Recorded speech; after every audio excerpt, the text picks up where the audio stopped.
evening, everybody. Good night, or no, good evening. I think is what you say when you say hello.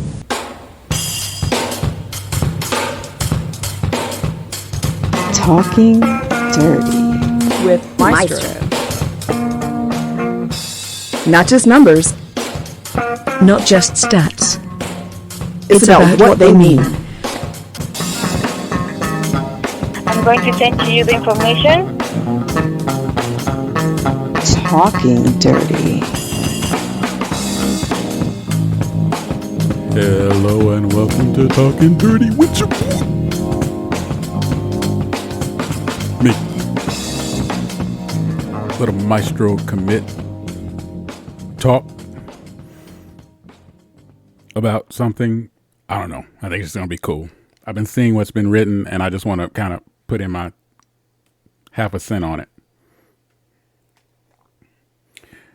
Both Nick Hugo and Benari James are headed to Davidson. Davidson is a team that finished near the bottom of the A10 last year. And that's not going to be the case this year if these two perform the way I think James and Hugo will.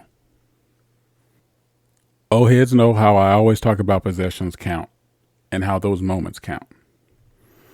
We'll take a look at Davidson's records from last season. Again, fact check me, please. Most of their losses, with the exception of 2, came at a score where they lost by less than 5 points. Now, some of that can be deceptive if you're talking about playing the fouling game at the end and things like that or whatever. Long story short, you guys get what I'm getting at with this, right? If the analytics kick in the way we think it will. A team who finished sub 500 with the majority of their losses being less than 5 points is a team that is, let's say, a full 2 possessions. It's technically a possession and a half, but let's say a full 2 possessions away from being a team above 500 and probably leading the A10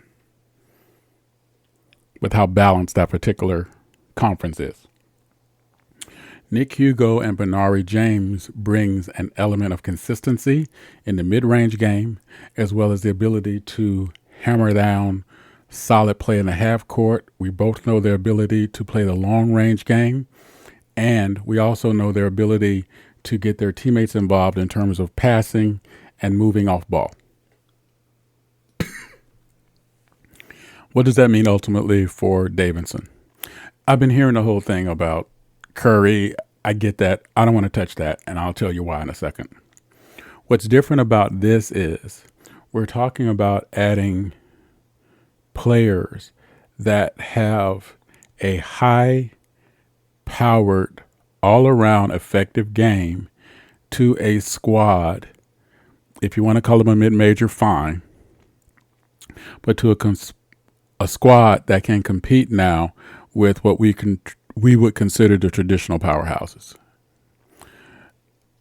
Just their position to change, or should I say their ability to change those 2 possessions per game alone will be worth the price of admission of this particular team, particularly in a fact now we're moving more and more into a SWU universe where there's no longer such thing as the blue bloods, mid-majors, and whatever.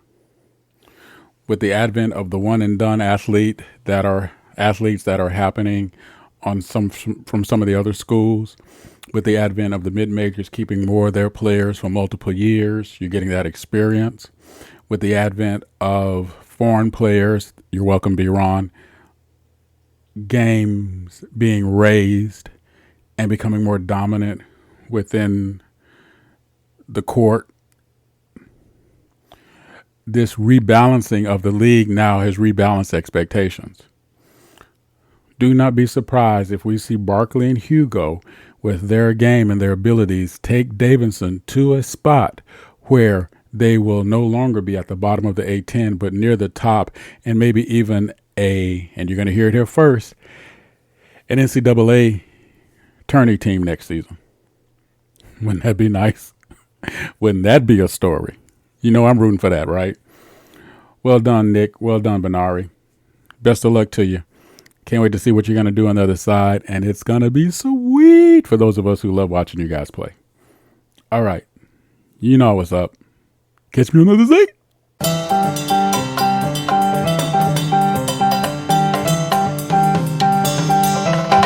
Thank you for listening to the Maestro. Want to get involved? Bring it. Drop in discord.gg/SimWorld Hoops. If you have the brain, join as a coach. If you have the game, join as a player. see the game, be the game. game. Now, back to the Maestro.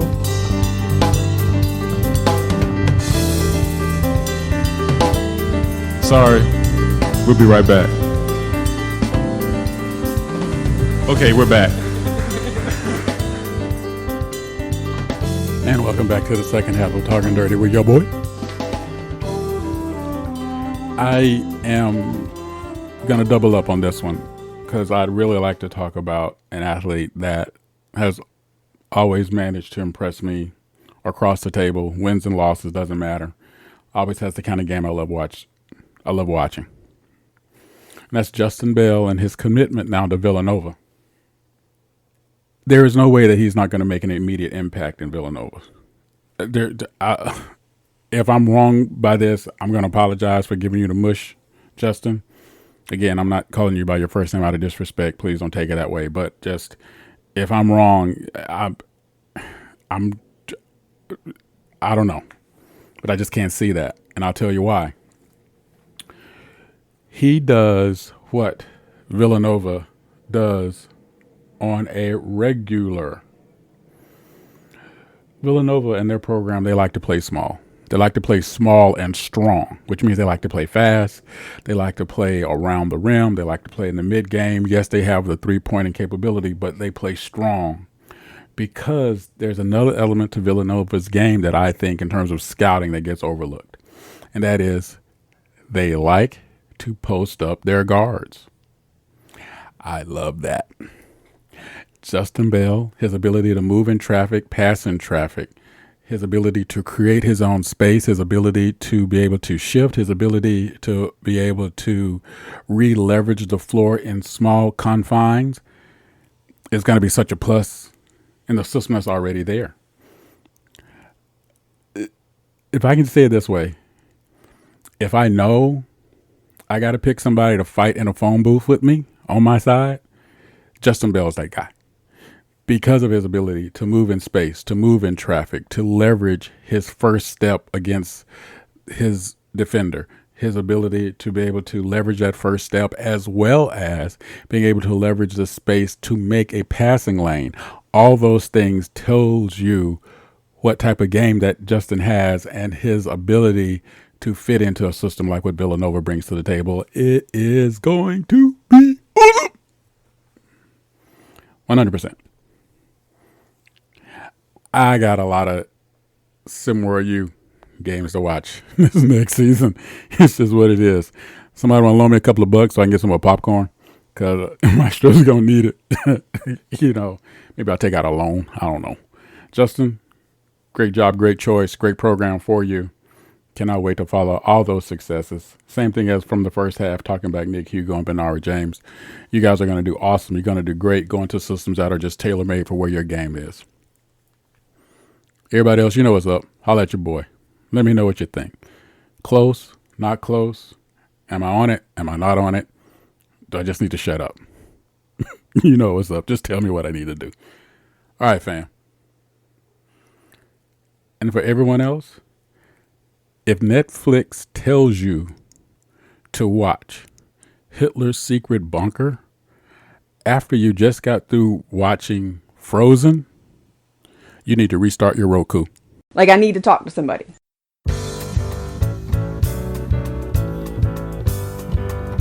Thank you for listening to Maestro.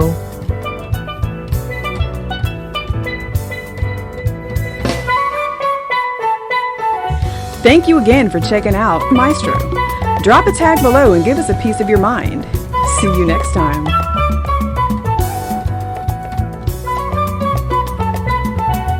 Well, thank you for your time. Have a wonderful day.